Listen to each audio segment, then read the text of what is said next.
Now, I know we're only 4 weeks into the entirety of Chapter 5, but I really do think this chapter has potential to take the crown as the best. This season alone has already added so much to the entire game. There's so many new weapons to explore, there's so many new ways to use the weapons and create whole new strategies for them. There's so many new mechanics, there's even a new way to heal in this entire game, which makes it 10 times better because now you can walk around and heal, which really saves your time. The new map is really solid, not the best, but it's up there, and of course, Peter Griffin. So I'm honestly really excited to see what they have in store for the rest of Chapter 5. But for now, let's appreciate how good this season is, so here's my review on Fortnite Chapter 5 Season 1. I feel like one of the most memorable parts of a season is the Battle Pass. A lot of times, someone will bring up a Battle Pass and they'll go, oh, the Midas season, oh, the Mandalorian season, stuff like that. So that's why I feel like the Battle Pass is one of the most important parts of every season. Now, for starters, the collabs, Peter Griffin, such a cool skin. I'm probably not going to use it that much because it's kind of vague, but the Brian Griffin backbling that comes with it, one of my favorite backblings by far. Also, Solid Snake, I'm definitely going to be rocking that skin even after the season because that skin is so clean. They did a really good job on it. Also, I know these aren't part of the Battle Pass, but the Ninja Turtle skins, one of my favorite collabs after like the Marvel season. I think they look really good, and also I just love the Ninja Turtles. But getting back on topic, even the non-collab skins look really good. Hope looks really good. Montag looks really good. The Fencing Grow skin is pretty clean. Revenge Jonesy is starting to grow on me, but I think he looks a little mismatched, but it's whatever. Oscar the Tiger skin, he's pretty dripped out. I fuck with it. The only skin I really don't like is the last one. It just looks like shit. I would never use it. And honestly, the car looks really good. I would be kind of mad about a car in the Battle Pass, but this car I'm fine with because it looks so clean.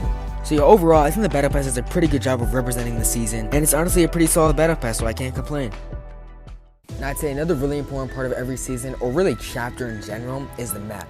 Because everyone's going to remember where they landed, what their favorite places were on the map, where their favorite bosses were. So it's really important to have a strong map for the season and really the entire chapter. And this map delivers so hard. Reckless Railways and Lavish Lair are some of the coolest POIs I've ever seen. They're not on some agency level type shit, but they're up there. Snooty Steppers is also a really cool POI just because of the parkour design of it. Peter Griffin. This shit is sick, bro. I actually like this POI. It's kind of fire.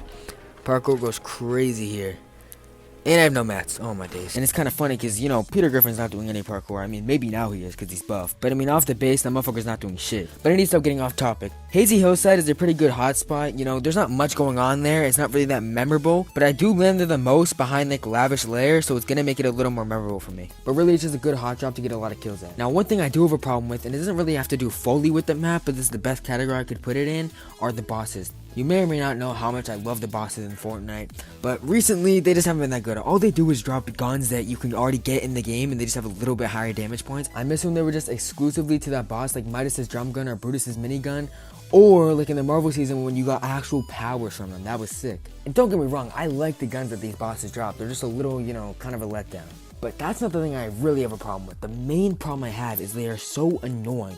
They just take down all of your health, and it's not even the boss that takes down that much of your health.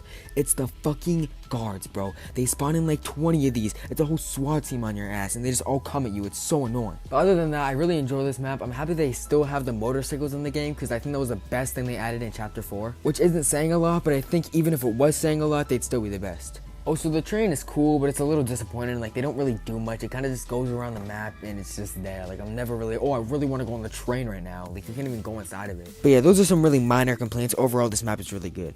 Now on to my favorite part of the season, the loot pool, because holy shit, it's not even just the loot, bro. It's the fact you can literally customize your guns now, bro. That is so sick.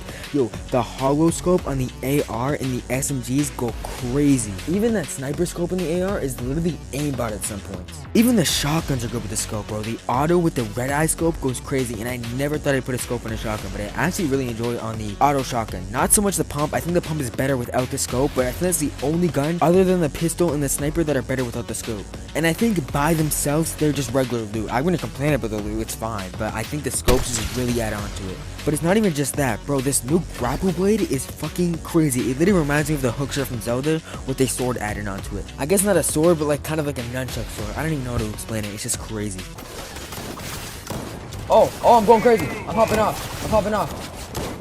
Alright, Peter, you're done. It is not only fun for rotation, but it's just so fun to use on other people to kill them, bro. It goes so hard. Also, the grappler and the snowball launcher came back for Winterfest, and I love the snowball launcher and the grappler. But the snowball launcher is crazy, bro. I hit so many clips while it's here, and honestly, I wouldn't even mind if they kept it in the game. The ballistic shield is also a really cool idea. I don't really use it that much, but I don't mind it being in the game. The heals this season are also pretty good. You know, they're just the basic heals. I'm fine with that too. I kind of like it that way. I wish they would add chug splashes back, but you can't have everything. But yeah, overall, this loophole is probably one of the best I've ever seen in all of Fortnite.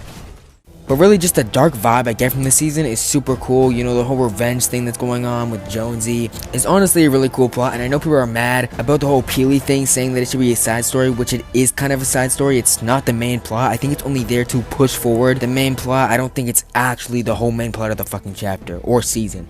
But overall, I just like the idea of this underdog group that's trying to get back at this huge villainous group that they're outnumbered by. I just think it's really cool. And honestly, a great way to kick the chapter off. Now, we are only one season in, so I'm trying not to get too ahead of myself. But so far from what I've seen, I'm really excited for this entire chapter. I saw somewhere that the next season is supposed to be off Greek mythology, which is really cool because we might actually get mythic powers instead of guns, you know, like we did in the Marvel season.